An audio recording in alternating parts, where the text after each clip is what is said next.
Look around today. It's really hard not to notice this profound modern crisis we're in, right? We're living in this era of just unprecedented burnout, exhaustion, and isolation. So many of us are running this endless, solitary race, chasing productivity and individual success, only to feel this lingering sense of emptiness when we finally cross the finish line. But what if we have the mechanics of a meaningful life completely backwards? Welcome to This Explainer. Today, we're pulling back the curtain. We're going to reveal the hidden architecture of a life truly well lived and discover how to transform our environments from these engines of exhaustion into vibrant ecosystems of deep connection. Our guide for this journey is the incredible 2026 book, Flourish, The Art of Building Meaning, Joy, and Fulfillment by the best-selling author Daniel Coyle. Now, after experiencing his own, what you might call garden-variety existential crisis following the passing of his parents, Coyle spent 5 years meticulously researching ecosystems from tiny, freezing Alaskan towns to cutting-edge MIT labs that actually cultivate joyful, meaningful growth. And what he found, it is absolutely empowering. Listen, flourishing is not some lucky accident. It's not something you just passively stumble upon. And it's definitely not something you permanently achieve by just flipping a switch. Flourishing is a highly intentional, totally learnable craft. By the end of this explainer, you're going to walk away with a completely new framework for how you operate in the world. Here's exactly what you're going to learn today. First, how to shift your attention to build deep, lasting connections. Second, we'll get into the mechanics of what he calls awakening cues. And third, how to actually transform isolated individuals into incredibly resilient communities. We are literally unpacking the blueprint for connected life right here. Okay, let's dive into this. Here is our roadmap for today. 1. The treasure creation. 2. Making meaning through attention. 3. The power of awakening cues. 4. Building community and flow. And 5. Flourishing is a practice. Section 1. The treasure creation. For decades, modern culture has really sold us on this idea of the isolated hero's journey. This exhausting pursuit of individual accolades where meaning is just something you find at the end of a long, lonely road. But Coyle's research completely shatters this illusion, showing us instead that true joy is actually a deeply organic shared process.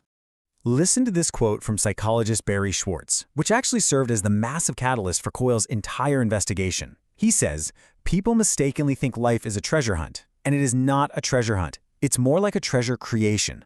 Let that sink in for a second. Flourishing isn't this buried chest of gold just waiting to be discovered by a solo adventurer. It's a treasure that we actively, intentionally build together, side by side, through our daily actions and our shared environments. Section 2. Making meaning through attention. So how do we actually start creating this treasure? Well, the answer is incredibly specific. Meaning isn't created by accumulating more data. And it sure isn't created through pure logic or information. Meaning is created entirely through the quality of our attention. Literally, the quality of our attention dictates the quality of our relationships. And this brilliantly illustrates exactly what we mean. Think back to the unbelievable story of the 33 Chilean miners trapped in a cave-in 2,000 feet underground. The conditions were just nightmarish. We're talking over 90-degree heat, 98% humidity, and they only had enough food for maybe a couple of days. The experts above ground fully expected this Darwinian chaos, total panic, a brutal every-man-for-himself mentality from this hard-bitten crew. But that is not what happened. They survived by completely shifting their attention. Instead of asking, "How do I survive?" they asked, "How do we survive?" They shared a single teaspoon of tuna per person every 48 hours. They apologized to each other daily. When the rescue team finally lowered a handset down to them, totally expecting desperation, the miners didn't even want to talk about themselves. They asked about a colleague who'd been driving outside, and then they all sang the national anthem together. They survived the absolute impossible because they became a single, cohesive community. To understand how we can tap into that exact same connective energy, we have to look inside the brain. Our brains actually operate through two competing attention systems. The first is the controlling attention system, which acts exactly like a spotlight. It breaks the world down into fragments, into little puzzle pieces. It absolutely thrives on speed, efficiency, prediction, and rapid-fire problem solving. And don't get me wrong, it is absolutely necessary for getting work done in conquering tasks. But here is the critical danger. If you live your entire life in this fast-paced, high-alert spotlight mode, it leads to profound, soul-crushing exhaustion.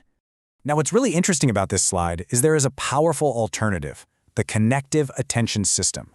Housed over in the right hemisphere of the brain, this system doesn't function like a spotlight. It functions like a lantern. It slows things down, It reveals this wide, layered, three-dimensional whole. It welcomes ambiguity and picks up on these subtle, hidden patterns. So instead of trying to conquer your surroundings, Lantern Mode is built for profound presence, really allowing you to sense relationships and feel your place within something much, much larger than yourself. When we look at them side by side, the difference is just stark. Controlling attention gives us speed, efficiency, and prediction. Connective attention gives us calm, deep relationships, and real presence. Now, for hundreds of thousands of years, humans thrived because these systems worked together in perfect harmony. The connective system scanning the wider environment, while the controlling system zeroed in on the immediate tasks. The big problem today is that our modern environment constantly hijacks us. It traps us in that controlling mode. To truly flourish, we have to learn to intentionally guide these systems. We have to deliberately shift our own gears from spotlight to lantern. Section 3. The Power of Awakening Cues.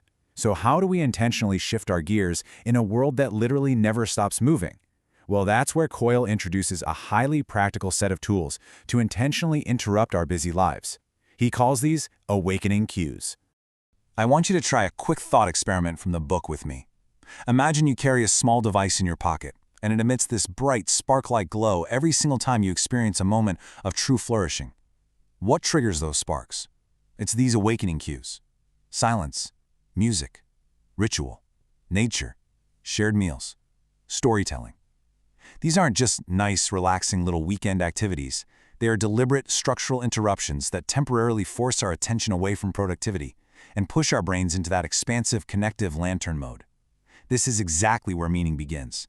And as we actually practice these cues, we realize a profound truth, which is perfectly captured by the brilliant writer Robin Wall Kimmerer. All flourishing is mutual. You see, we cannot flourish in a vacuum. We become our fullest selves only in and through our relationships with one another. Meaning-making is the root system? Absolutely. But we actually need others to bloom. Section 4, building community and flow. Let's move to and see how this builds, right? Because how do we take that personal root system of meaning and actually channel it into collective action? How do we build thriving communities? To really understand this, Coyle takes us to the remote, blustery town of Homer, Alaska. Population, just 5,000.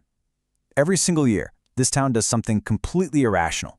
Fishermen, doctors, teachers, accountants, they drop everything to stage this massive, elaborate community production of the Nutcracker Ballet.